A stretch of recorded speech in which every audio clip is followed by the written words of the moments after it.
you're in the right place. Before we get started, I just have a couple quick things to say. We ask that you find your seat and stay seated throughout the show once it starts. And we also ask that you keep the stairways and this sidewalk right in front of the glass here. We want to keep that clear. Other than that, enjoy the show. My name is Frank. I'm part of the interpretive staff here at Cole Park Zoo and Conservatory. And what you are going to see is going to be a demonstration of the type of training that we do with our pinnipeds. So, who's heard the word pinniped before? I just said it just now. Okay, a couple of you. Who's never heard the word pinniped before? That's okay. We're in Minnesota. You don't tend to run into a lot of pinnipeds just walking down the sidewalk around here. So pinniped is a fancy way of saying fin-footed animal, and it describes three groups of very similar marine mammals. And we have members of two of these three groups here at Como. So one group of pinnipeds are seals, and we have two harbor seals and a gray seal here at Como. Another group of pinnipeds are sea lions, and we have three California sea lions here. And there is a third group, and I always run into trouble with this one because we don't have them here, so I can never remember what they're called. Can any of you guys help me out? They get really big, about the size of polar bears. They have magnificent beards. They have long tusks. What's that? Walruses. Thank you. I knew I could rely on you guys. Yeah. Pinnipeds include seals, sea lions, and walruses. But we only have seals and sea lions here. And the type of training we do, so what you're about to see a demonstration of, is called operant conditioning with positive reinforcement. Did you all get that? Because there will be a quiz at the end. So let's have a big round of applause for our keepers and the pinnipeds as they join us on stage.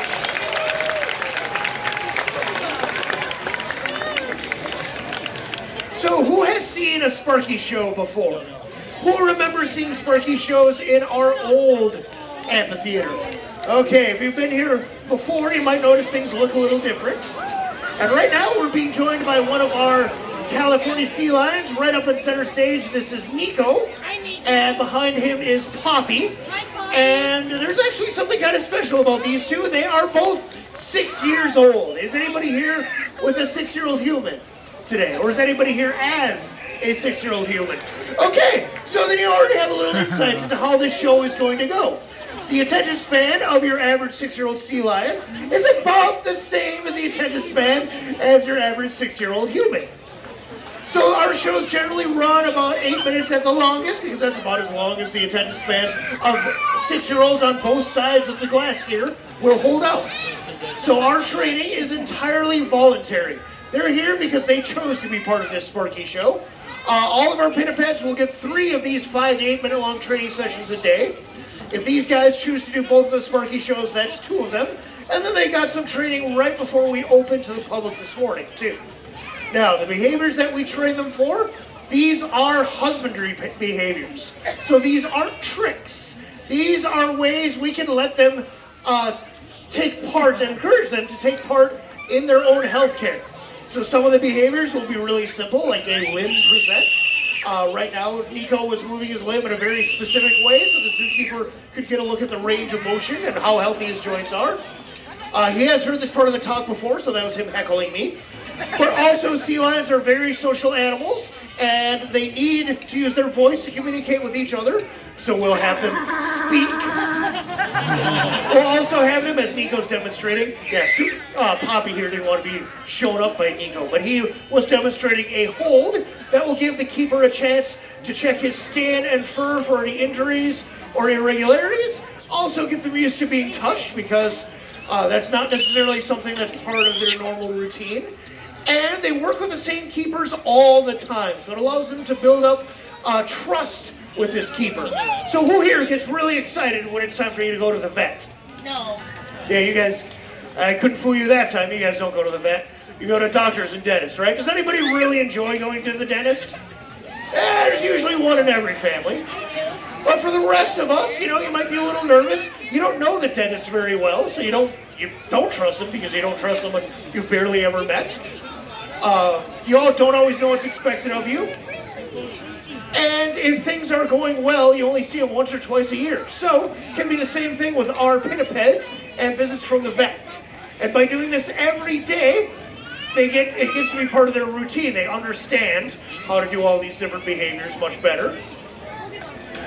Now, learning a new behavior involves a process. And Poppy has been working really hard on jumping through the hoop. So you guys are right to go woo right there, because she's been doing a really good job. We'll start behaviors with something we call shaping. So we will use a target, usually a blue and white boy on a stick, and the very first behavior they'll learn will be coming to approach the target when asked. And then they'll get a reward when they walk up to that boy. And from that point on, we can use that boy to shape every other behavior we teach them. We'll use it to kind of direct their path. Poppy knows when she's being watched. And as they learn each behavior better, we'll use the target less and less as time goes on until we can do the behaviors like this. Now, what do you think we should call that? Is that a chin stand or a headstand? Can't really call it a handstand because they got flippers, not hands. Now, sea lions are very agile animals, and because we do these behaviors that test their agility every day, we know right away if anything changes. Now, that was a behavior called porpoising. You'd probably guess why we call that porpoising. Porpoises swim like that. Can you think of a time where a seal or a sea lion might have to swim like that while jumping out of the water really fast? If they're trying to evade predators, right? What kind of animals hunt sea lions? She's giving you a hint right there. That's her shark impression with her shark fin. Orcas, sharks.